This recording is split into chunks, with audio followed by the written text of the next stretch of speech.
Very good evening to all of you दोस्तों। स्वागत करते हैं आप सभी का अनअकैडमी बीपीएससी के इस प्लेटफॉर्म पे, जहां पे मैं जितेंद्र कुमार आपके लिए रोज शाम को 6 बजे ये मॉक टेस्ट लेकर आता हूं। 66 बीपीएससी का ये मॉक टेस्ट जी हाँ बहुत इंपॉर्टेंट है, क्योंकि यहाँ पे रोज 50 ऐसे प्रश्न आपको शेयर किए जाते हैं जो कि आपके आने वाले एग्जामिनेशन के पॉइंट ऑफ व्यू से बहुत ही ज्यादा इंपॉर्टेंट होते हैं।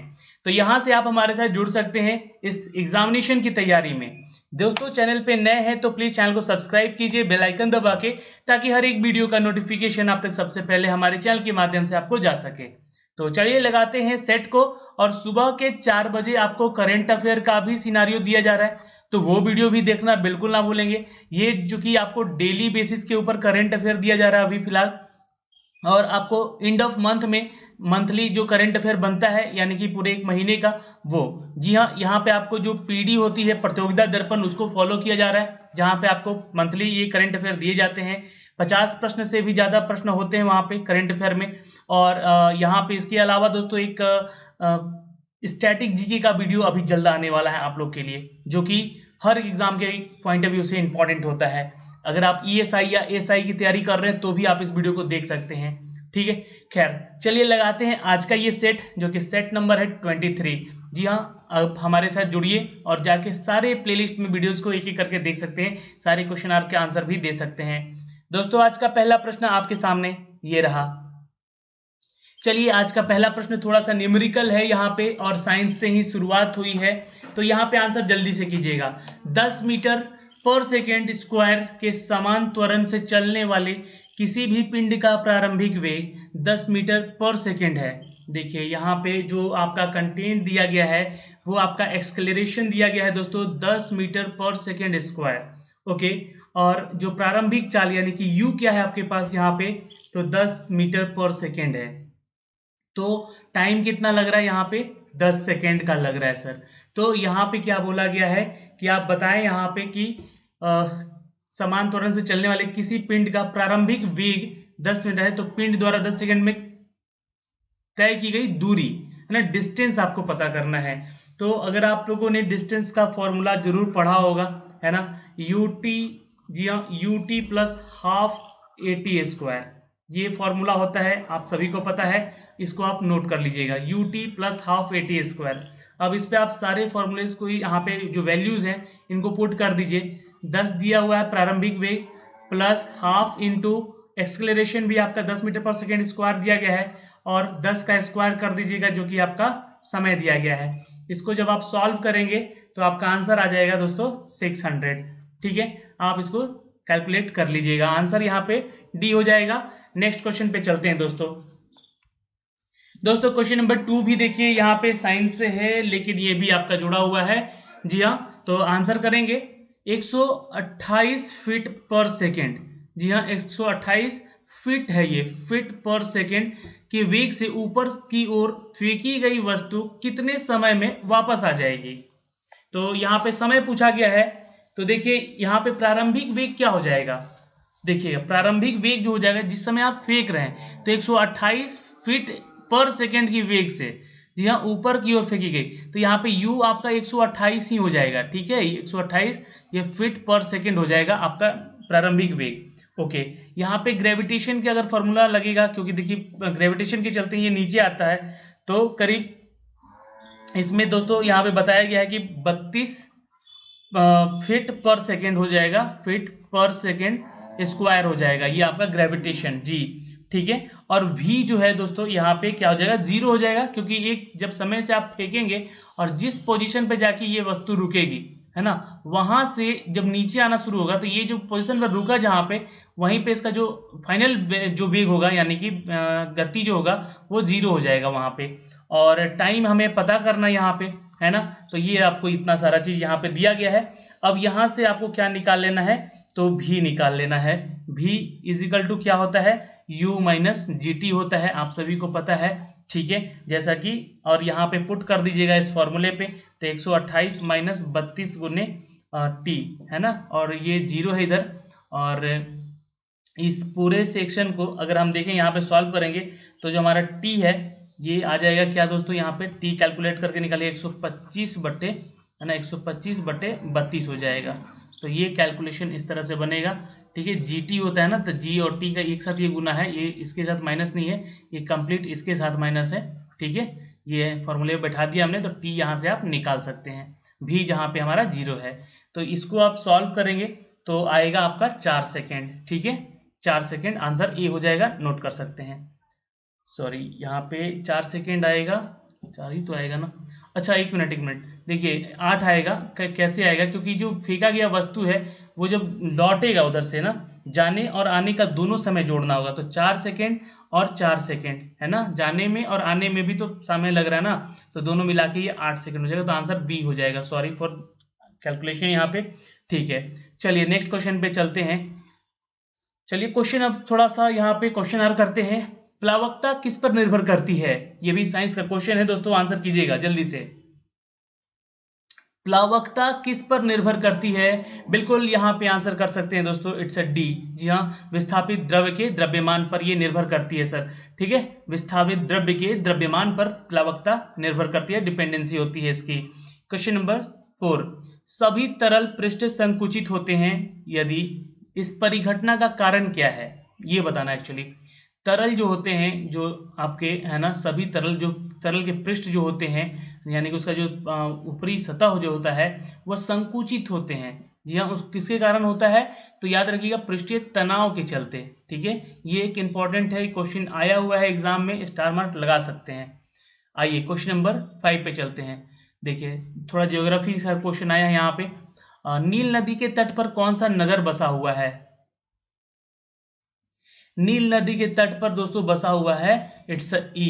जी हाँ, इनमें से एक से ज्यादा आंसर है, जैसे कि खार्तूम, कहीरा, अंकारा, ये सारे जो हैं सिटीज जो हैं ये बसी हुई है नील नदी। नील नदी बहुत एक लंबी नदी है, जो कि विश्व की सबसे लंबी नदियां है में से सबसे लंबी नदी यही है, नील नदी। ठीक है, यूरोप और यूरोप और एशिया और अफ्रीका से यहाँ पे नगर जो है इसके टच में है, यानी कि जो देश है इसके टच में है। ठीक है, जिसके किनारे किनारे होकर ये नदी बहती है। चलिए क्वेश्चन नंबर 6 पे चलते हैं दोस्तों। 100 फीट की ऊंचाई तक 400 पाउंड, जी हाँ भार है ये, एक्चुअली बाहर लिख दिया गया है, भार की किसी वस्तु को ऊपर उठाने में कितना कार्य किया जाएगा। 100 फीट, देखिए क्वेश्चन इंपॉर्टेंट है, 100 फीट की ऊंचाई तक 400 पाउंड का भार का किसी वस्तु को ऊपर उठाने में कितना कार्य किया जाएगा, तो ये आप आंसर कर दीजिएगा दोस्तों, इट्स अ बी। जी हाँ, करीब 40,000 फीट पाउंड का ये कार्य होगा। ठीक है, वर्क डन क्या है, कैसे निकलेगा, तो देखिए कार्य बराबर क्या होता है आपको पता होगा। जी हाँ, यानी कि भार गुने डिस्टेंस होता है, जो भी उसका जो दूरी कह लीजिए, है ना। तो यहाँ पे हमें पता है 400 पाउंड दिया गया है, और जो ऊंचाई है, दूरी ऊंचाई कह सकते हैं इसको, है ना, ऊंचाई, और यहाँ पे हमें दिया गया है ये 400 और ये दिया गया है 100 फीट, तो ये टोटल कैलकुलेट कीजिएगा तो ये हमारा आ जाएगा 40,000 फीट पाउंड। ठीक है, ये आप नोट कर लेंगे। चलिए क्वेश्चन नंबर 7 पे चलते हैं दोस्तों। CuSO4 घोल परिवर्तित करता है, चलिए आंसर कीजिएगा, ये भी क्वेश्चन आया हुआ एग्जाम में। CuSO4 घोल का परिवर्तित करता है किसमें, बिल्कुल याद रखेंगे, इट्स अ सी। जी हाँ, नील लिटमस के को लाल में कन्वर्ट कर देता है CuSO4। ठीक है दोस्तों, अगला क्वेश्चन, निम्नलिखित में से अदिश राशि कौन है। चलिए अदिश राशि, देखिए सदिश राशि और अदिश राशि में डिफरेंस आपको बहुत ही छोटा सा है। जी हाँ, कि जो अदिश राशि होते हैं उसमें सिर्फ और सिर्फ दिशा होता है, लेकिन जो सदिश राशि होता है उसमें दिशा और परिणाम दोनों ही होता है। ठीक है, तो आंसर यहाँ पे क्या कर लीजिएगा, क्षेत्रफल। ठीक है, क्षेत्रफल में क्या है हमें, जी हाँ, ये हमारा एक अदिश राशि है। ओके, नेक्स्ट क्वेश्चन पे चलते हैं, क्वेश्चन नंबर 9 पे। ये भी एक न्यूमेरिकल क्वेश्चन है दोस्तों। जी हाँ, रैखिक संवेग आप लोगों ने पढ़ा होगा अपने 12th क्लास में, तो वहीं से ये क्वेश्चन है। जी हाँ, यदि रैखिक आवेग 50% बढ़ाया गया है तो गतिज ऊर्जा बढ़ेगा कितना प्रतिशत। तो इसका एक बहुत लंबा कैलकुलेशन निकलेगा। सिंपल सा मैं आपको फॉर्मूला बता देता हूँ, K = PV/2 होता है दोस्तों। ठीक है, जिसमें कि हम लोग यहाँ पे करीब आवेग में 50% की वृद्धि और से लेकर 125% की वृद्धि होगी। अगर 50% की वृद्धि होने पर गतिज ऊर्जा में क्या होगा, जी हाँ 125% का वृद्धि होगा। जी हाँ, आवेग में अगर 50% का वृद्धि करेंगे तो हमारा जो गतिज ऊर्जा होगा वो 125% का वृद्धि हो जाएगा। चलिए नेक्स्ट क्वेश्चन पे चलते हैं, क्वेश्चन नंबर 10 पे। तापमान के बढ़ने पर गैस की श्यानता क्या होती है? कम होती है, बढ़ती है, अपवर्तित रहती है, या फिर श्यानता का स्थानांतरण हो जाता है, या इनमें से एक से अधिक आंसर है। देखिए तापमान बढ़ने पर गैस की श्यानता जो है वो बढ़ती है दोस्तों, ठीक है, यहाँ पे आंसर बी कर लेंगे। और यहाँ पे जबकि तापमान घटने पर जो है द्रव की अगर बात करें, है ना, ये तो यहाँ पे बात किया गया है तापमान का, ये तापमान बढ़ने गैस का बात किया गया है, लेकिन अगर द्रव की बात करें तो यहाँ पे ध्यान रखिएगा, जब तापमान घटेगा, है ना, ये यहाँ पे बढ़ने की भी बात की गई पर मैं घटने का बोल रहा हूँ, जब तापमान घटेगा तो द्रव की श्यानता क्या होती है, तो ये घटने लगती है। ये थोड़ा सा याद रखिएगा, ये क्वेश्चन पूछ सकता है एग्जाम में, ठीक है। चलिए नेक्स्ट क्वेश्चन पे चलते हैं। निम्नलिखित में से तापमान मापने के लिए किसका प्रयोग किया जा सकता है? निम्नलिखित में से तापमान मापने के लिए किसका प्रयोग किया जा सकता है? जल्दी से आंसर करेंगे यहाँ पे दोस्तों। बिल्कुल, इट्स ए पायरोमीटर का हम प्रयोग करते हैं दोस्तों। ये क्वेश्चन आ चुका है एग्जाम में और बिहार दरोगा में ही हाल ही में पूछा गया था, तो ये क्वेश्चन थोड़ा सा इंपॉर्टेंट होता है इस एग्जाम के लिए भी, ठीक है। बिहार दरोगा या ईएसआई का जो तैयारी कर रहे हैं छात्र, या एएसआई का, वो छात्र इस क्वेश्चन को थोड़ा नोट कर लेंगे। आइए क्वेश्चन नंबर 12 देखते हैं। निर्वात में प्रकाश की गति किस पर निर्भर करती है? तो निर्वात में, है ना, निर्वात में जो है प्रकाश की गति दोस्तों निर्भर करती है। बिल्कुल आंसर करेंगे, इट्स ई। जी हाँ, तरंग दैर्घ्य पर, आवृत्ति पर, क्योंकि देखिए आवृत्ति की बात होगी तो तरंग दैर्घ्य की भी बात होगी और इसकी तीव्रता की भी बात होगी, तो एक से ज्यादा उत्तर है यहाँ पे। चलिए क्वेश्चन नंबर 13 पे, प्रकाश का रंग निर्धारित किया जाता है। चलिए क्वेश्चन नंबर 13 का आंसर करेंगे दोस्तों। जी हाँ, प्रकाश का रंग निर्धारित किया जाता है, बिल्कुल यहाँ पे आंसर कर दीजिएगा, इट्स ई। जी हाँ, उसकी आवृत्ति पर, गुणांक पर और उसके तापमान पर भी, ठीक है, और यहाँ पे एक से ज्यादा आंसर आपका हो जाएगा। चलिए क्वेश्चन नंबर देखते हैं दोस्तों 14। यहाँ पे दोस्तों एक न्यूट्रॉन बराबर क्या होता है? आंसर करेंगे दोस्तों, एक न्यूट्रॉन, देखिए यहाँ पे आंसर करेंगे दोस्तों, एक न्यूट्रॉन यहाँ पे क्या होता है, तो यहाँ पे ध्यान रखेंगे, जी हाँ नोट कर लीजिएगा दोस्तों, यहाँ पे क्वेश्चन नंबर 14 का, एक न्यूट्रॉन जो होता है उसके इलेक्ट्रॉन के बराबर होता है, ठीक है। न्यूट्रॉन जो है इलेक्ट्रॉन और प्रोटॉनों की संख्या के बराबर होता है, ये आप ध्यान रखेंगे। जी हाँ, इलेक्ट्रॉन द्वारा आकर्षित होगा, ये तो पहला है ही, इलेक्ट्रॉन के द्वारा प्रति आकर्षित भी होगा और प्रोटॉन के द्वारा ये आकर्षित होगा, तो ये तीनों ही सही है यहाँ पे, ठीक है। तो आंसर यहाँ पे ई कर लीजिएगा, एक से ज्यादा उत्तर सही होगा यहाँ पे। आइए क्वेश्चन नंबर 15 पे चलते हैं। पक्षियों का अध्ययन क्या कहलाता है? फटाफट आंसर करेंगे यहाँ पे, पक्षियों का अध्ययन क्या कहलाता है दोस्तों? बिल्कुल यहाँ पे आंसर कीजिएगा, इट्स ए, इसको कहते हैं ऑर्निथोलॉजी। जी हाँ, आंसर क्या करेंगे, it's a, ornithology is the right answer, note कर लीजिएगा। क्वेश्चन नंबर 16 पे चलते हैं दोस्तों। ऊष्मा किसके अंतर के परिणाम में बहती है? ऊष्मा किसके अंतर के परिणाम में बहती है? आंसर कीजिएगा दोस्तों यहाँ पे क्वेश्चन नंबर 16 का, इट्स सी। जी हाँ, तापमान में। जी हाँ दोस्तों, अगला क्वेश्चन है यहाँ पे क्वेश्चन नंबर 17 दोस्तों। भाप अंगार गैस जो होते हैं, जिसे हम लोग वाटर गैस कहते हैं, ठीक है, वो क्या होती है? जल्दी से आंसर करेंगे क्वेश्चन नंबर 17 का। जी हाँ, आंसर हो जाएगा इट्स अ सी, ये CO2 और H2 का, जी हाँ, मिश्रण होता है भाप अंगार गैस, ये हम लोग वाटर गैस के नाम से जानते हैं। D is the right answer. Question number 18 पे चलते हैं। गुणसूत्र किसके बने होते हैं? चलिए आंसर करेंगे दोस्तों यहाँ पे, गुणसूत्र किसके बने होते हैं?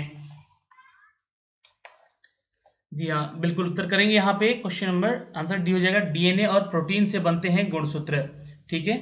चलिए क्वेश्चन नंबर 19 दोस्तों। खून का कौन सा वर्ग सार्वत्रिक रक्तदाता होता है, यानी कि यूनिवर्सल डोनर होता है? आंसर करेंगे यहाँ पे जल्दी से। बिल्कुल दोस्तों यहाँ पे आंसर कर लीजिएगा, it's a B, blood group O जो होता है ये आपका क्या होता है, यूनिवर्सल डोनर होता है। B is the right answer. Next question पे आते हैं। देखिए यहाँ पे क्वेश्चन के लिए थोड़ा सा जो है बता दें कि जो रक्त समूह होता है, अगर क्वेश्चन नंबर 19 पे बात करें तो जो रक्त समूह होता है दोस्तों, है ना, वो सार्वत्रिक दाता कहलाता है, और क्योंकि इसमें कई एंटीजन नहीं पाए जाते हैं, जबकि ग्रुप ए और बी जो होते हैं वो सर्वाग्रही होते हैं, यानी कि एक्सेप्टर होता है ये और ये डोनर होता है, ठीक है। चलिए, निम्नलिखित में से कौन सा लिंग संबंधी रोग है? चलिए तो आंसर करेंगे दोस्तों यहाँ पे। जी हाँ, इसमें वर्णधन्यता जो रोग है, ये दोस्तों आपका आंसर ए कर लीजिएगा। ए इज द राइट आंसर। दोस्तों कलर ब्लाइंडनेस कहते हैं इसको, ठीक है। और क्योंकि इसमें कोई एंटीजन नहीं पाया जाता है, जबकि यहाँ पे दोस्तों बता दें कि वर्णधता में बीमारी केवल पुरुषों में होती है, महिलाओं में नहीं होती है, ठीक है। चलिए क्वेश्चन नंबर 21 देखते हैं। अपने साथ ऑक्सीजन ले जा सकता है आरबीसी क्योंकि, देखिए क्यों क्या होता है ना कि आरबीसी का जो निर्माण होता है वो अस्थि मज्जा में होता है, और प्रोटीन जो है आयरन, विटामिन और फोलिक अम्ल यानी कि आरबीसी के निर्माण में सहायक होते हैं। तो यहाँ पे आंसर आप सी कर लीजिएगा। यह लाल रंग का होता है, ठीक है। और ये जो है आरबीसी का मुख्य कार्य शरीर के हर कोशिका में ऑक्सीजन पहुंचाने का होता है और कार्बन डाइऑक्साइड को वापस लाना भी होता है। दोस्तों आंसर क्या कर लीजिएगा? It's a C. सॉरी, मैंने डी पे आंसर किया, क्या यह हीमोग्लोबिन होता है, ठीक है। इट्स अ सी, ठीक है, sorry, it's a C, haemoglobin होता है दोस्तों ये, ठीक है।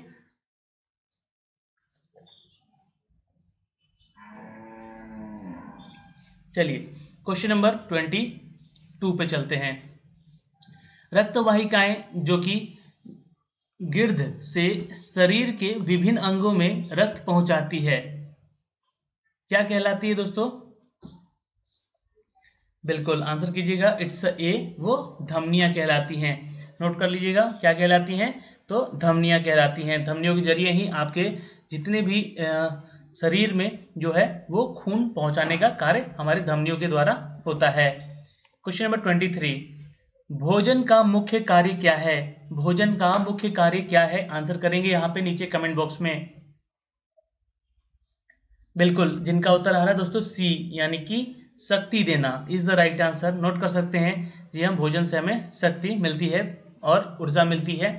क्वेश्चन नंबर 24, यकृत कोशिकाएं निर्मित कराती हैं, किस चीज का निर्माण कराती हैं दोस्तों यहाँ पे यकृत कोशिकाएं? बिल्कुल याद रखिएगा, इट्स अ डी, पीत का निर्माण करवाती है। पीत का निर्माण करवाती है दोस्तों, जी हाँ, हमारे शरीर में। अगला क्वेश्चन है, पानी और अल्कोहल को किससे अलग किया जा सकता है? जी हाँ, पानी और अल्कोहल, सपोज मान लीजिए एक ग्लास में आपने, जी हाँ, एक ग्लास में आपने अल्कोहल भी डाल रखा है और पानी भी डाल रखा है, तो इसको पृथक करने के लिए कौन सी विधि का उपयोग करेंगे? बिल्कुल आंसर डी कर लीजिएगा दोस्तों, प्रभाजी आसवन का। नोट कर सकते हैं, इट्स अ प्रभाजी आसवन का हम उपयोग करते हैं। क्वेश्चन नंबर 26, रासायनिक परिवर्तन होता है जब, चलिए फटाफट आंसर करेंगे यहाँ पे क्वेश्चन का। रासायनिक परिवर्तन होता है, जी हाँ, जब जब लोहे में जंग लग जाता है, इसे हम लोग क्या कहते हैं? एक केमिकल रिएक्शन कहते हैं। नोट कर सकते हैं, जी हाँ, जिससे कि रासायनिक परिवर्तन कहा जाता है। ग्रैंटेक रोड बिहार के किन जिलों से होकर गुजरता है? बिल्कुल, रोहतास औरंगाबाद से होकर तो गुजरा है, तो यहाँ पे आंसर ई हो जाएगा। नेक्स्ट दोस्तों, एक परमाणु के न्यूक्लियस में होता है, चलिए ये भी क्वेश्चन थोड़ी देर पहले बताया मैंने। जी हाँ, आंसर कीजिएगा, इट्स अ सी। जी हाँ, प्रोटॉन और न्यूट्रॉन होता है परमाणु के न्यूक्लियस यानी कि नाभिक में। जी हाँ, प्रोटोनों और न्यूट्रॉनों की संख्या भी बराबर होती है, यह ध्यान रखेंगे। सोना किसमें घुलनशील होता है? बिल्कुल आंसर करेंगे दोस्तों यहाँ पे, इट्स डी। जी हाँ, एक्वा रिजिया में ये घुलनशील हो सकता है। जी हाँ, हम सोना है ना, गोल्ड। दोस्तों इसको डिनोट करते हैं, ठीक है, याद रखिएगा, एजी से गोल्ड को हम लोग डिनोट करते हैं। नेक्स्ट क्वेश्चन पे चलते हैं। लोहा किस अयस्क से निकाला जाता है? लोहा दोस्तों निकाला जाता है, इट्स ए, जी हाँ, हेमेटाइट अयस्क से, ये आप नोट कर सकते हैं।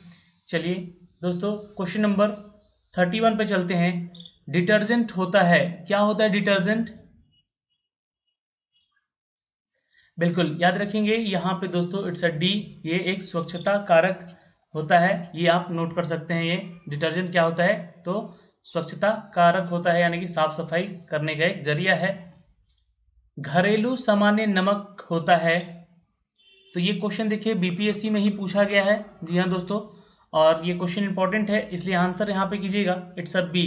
जी हाँ, sodium peroxide, sodium peroxide is the right answer, A is the right answer. चलिए क्वेश्चन नंबर 33 दोस्तों, गोल्ड यानी कि सोना का सही संकेताक्षर क्या है? तो आंसर करेंगे दोस्तों, इट्स अ डी, सॉरी मैंने वहाँ पे एजी बोल दिया था, यहाँ पे सुधार कर लीजिएगा, एयू होगा, इट्स एयू, ठीक है, वहाँ पे मैंने एजी बोल दिया था, सॉरी फॉर दैट। चलिए क्वेश्चन नंबर 34 पे चलते हैं। स्थल मंडल किसे कहा जाता है? स्थल मंडल कहा जाता है दोस्तों, इट्स अ डी, जी हाँ, चट्टानों से बना हुआ पृथ्वी के बाहरी भाग को स्थल मंडल कहा जाता है, जी हाँ, और ये चट्टान जो है ऊपरी परपट्टी कहलाती है हमारी पृथ्वी की। अगला क्वेश्चन है दोस्तों यहाँ पे 35, सफेद हाथियों की भूमि किस देश को कहा जाता है? बिल्कुल यहाँ पे आंसर करेंगे, इट्स ए, थाईलैंड को कहते हैं दोस्तों, नोट कर लीजिएगा, आंसर क्या हो जाएगा, ए इज द राइट आंसर। आइए क्वेश्चन नंबर 36 पे चलते हैं। बौन शहर किस नदी के किनारे बसा हुआ है? बौन शहर किस नदी के किनारे बसा हुआ है? आंसर कीजिएगा सी, जी हाँ, राइन नदी के किनारे ये शहर बसा हुआ है, is the right answer. Next है, संसार का शक्कर का कटोरा किस देश को कहा जाता है? बिल्कुल याद रखिएगा, आंसर कीजिएगा डी, क्यूबा को कहते हैं दोस्तों, है ना, नोट कर लीजिएगा। और यहाँ पे एक चीज़ और पूछिएगा, करेंसी क्यूबा क्या होता है? तो क्यूबियन डॉलर होता है वो, ठीक है, याद रखिएगा, जो कि भारतीय मूल्य के 76.4 रुपये के लगभग बराबर है, यानी कि भारत का 1 रुपया जो है वहाँ के 76 रुपये के बराबर है, ठीक है, ये आप ध्यान रखिएगा। यहाँ का सॉरी, वहाँ का 1 रुपया यहाँ के 76 रुपये के बराबर है, यही कहने का मतलब है मेरा, ठीक है, वहाँ का 1 रुपया जो है, $1 जो है वो यहाँ के 76 रुपये के बराबर है, ये कह सकते हैं आप यहाँ पे। नेक्स्ट क्वेश्चन पे चलते हैं। वह बंदरगाह जहाँ पे व्यापारिक सामान पर आयात और निर्यात शुल्क नहीं लगता है क्या कहलाता है दोस्तों? बिल्कुल C is the right answer, free port कहलाता है वो, ठीक है, क्या कहलाता है, जहाँ पे बंदरगाह का निर्यात और शुल्क नहीं लगता है, कोई टैक्स नहीं लगता है, तो फ्री पोर्ट कहते हैं उसको। आइए क्वेश्चन नंबर 39 पे चलते हैं। अद्वैत दर्शन के प्रवर्तक कौन थे? अद्वैत दर्शन के प्रवर्तक थे दोस्तों, बिल्कुल याद रखिएगा, it's a, Shankaracharya is the right answer, Shankaracharya is the right answer, note कर सकते हैं। क्वेश्चन नंबर 40 पे चलते हैं। विजय स्तंभ कहाँ है दोस्तों? विजय स्तंभ है यहाँ पे डी, चित्तौड़गढ़ में, is the right answer, note कर लीजिएगा, D is the right answer, note कर सकते हैं। क्वेश्चन नंबर 41, स्वेज नहर का निर्माण और उसमें यातायात का प्रारंभ हुआ था। स्वेज नहर का निर्माण और उसमें यातायात का प्रारंभ हुआ था, जी हाँ, याद रखिएगा, इट्स ए, जी हाँ, 1869 में, नोट कर सकते हैं, 1869 में, A is the right answer. Question number 42 पे चलते हैं। स्फिंक्स जो है किस प्राचीन सभ्यता से संबंधित है? स्फिंक्स जो है दोस्तों, नोट कर सकते हैं, इट्स अ बी, यह मिस्र से संबंधित है, B is the right answer, B is the right answer. Next question पे चलते हैं। आर्यों का मुख्य व्यवसाय क्या था? आर्यों का मुख्य व्यवसाय क्या था? जी हाँ, बिल्कुल याद रखिएगा, आंसर हो जाएगा डी, जी हाँ, कृषि था यहाँ का मुख्य जो व्यवसाय था, कृषि करके ये अपना, जी हाँ, दिनचर्या चलाते थे। क्वेश्चन नंबर 44, सुरक्षा परिषद की सदस्य की संख्या कितनी है? सुरक्षा परिषद के सदस्यों में संख्या कितनी है सदस्यों की? 10 है दोस्तों, सॉरी 15 है, और ये ध्यान रखिएगा दोस्तों, सुरक्षा परिषद की सदस्यों की संख्या कितनी है? तो 15 है, आंसर डी हो जाएगा। क्वेश्चन नंबर 45, सुरक्षा परिषद में अस्थायी सदस्यों की संख्या कितनी है? ये क्वेश्चन बनता है एग्जाम में, क्योंकि देखिए डी यहाँ पे उत्तर हो जाएगा, ये 10 होते हैं अस्थायी की बात करें तो, ठीक है, और यहाँ पे कुल बात करें तो 15 होते हैं दोस्तों, ठीक है। आइए क्वेश्चन नंबर 46 देखते हैं। डीजल लोकोमोटिव वर्कर्स कहाँ है? डीजल लोकोमोटिव वर्कर्स कहाँ पे हैं? बिल्कुल याद रखिएगा, it's a, Varanasi is the right answer, Varanasi में है, ए इज द राइट आंसर दोस्तों, नोट कर लेंगे। क्वेश्चन नंबर 47, पासवर्ड का प्रयोग किया जाता है, चलिए, जी हाँ, पासवर्ड का प्रयोग किया जाता है सुरक्षा के रूप में, जी हाँ, आप अपने डॉक्यूमेंट्स को या अपने कंप्यूटर को पासवर्ड के जरिए सेफ रख सकते हैं। क्वेश्चन नंबर 48, मेनू बार के अंग हैं। जी हाँ, मेन्यू बार के अंग हैं दोस्तों, याद रखिएगा। जी हाँ, कौन कौन से? तो ई यानी कि फाइल, एडिट, व्यू। जी हाँ, ये मेन्यू बार में आ सकते हैं। कैप्स लॉक जो है ये कीबोर्ड का अंग होता है। ठीक है, नेक्स्ट क्वेश्चन है 49, वर्ड की विंडो में सबसे मध्य में खाली क्षेत्र को क्या कहते हैं? ये वर्ड है, नॉट्स वर्ड। ठीक है, ध्यान रखिएगा। वर्ड की विंडो में सबसे मध्य में खाली क्षेत्र को कहते हैं दोस्तों, it's a C text area, जहाँ पे हम लोग लिखते हैं कुछ भी वर्ड डॉक्यूमेंट्स में। ठीक है, इसको टेक्स्ट एरिया कहते हैं। और आज का ये 50वां प्रश्न है कि स्टेटस बार में जानकारी दी जाती है। स्टेटस बार जो होता है दोस्तों हमारे ब्राउजर में, याद रखिएगा, उसमें हम लोग पेज नंबर की भी जानकारी दे सकते हैं, या वर्ड में भी आप लोग का स्टेटस बार होता है, उसमें हम लोग पेज नंबर की जानकारी दे सकते हैं दोस्तों। ठीक है, तो यहाँ से 50 प्रश्न जो थे दोस्तों कंप्लीट होते हैं। आपके कितने उत्तर सही हुए ये हमें कमेंट बॉक्स में कमेंट करके ज़रूर बताएंगे, और एक लाइक और शेयर जरूर कीजिएगा वीडियो को, ताकि आपके दोस्तों तक ये जा सके और उनको भी ये सारे क्वेश्चन मिल सके। ठीक है, एक दो क्वेश्चन यहाँ पे थोड़ा सा मिसकॉन्सेप्ट हुआ था यहाँ पे, है ना, उसके लिए क्षमा चाहते हैं, वो आपको सुधार दिया गया है, तो उसका आंसर आप लोग नोट जरूर कर लीजिएगा। जैसे कि मैंने बता दिया, एजी जो है सोना का जो ये सिंबल होता है वो एजी नहीं एयू होता है, ये आप नोट कर सकते हैं। ओके, चलिए, तो आज के लिए दोस्तों इतना ही। धन्यवाद, मिलते हैं आपसे अगली वीडियो में, तब तक के लिए बाय बाय, टेक केयर, ध्यान रखिएगा अपना और अपने परिवार का।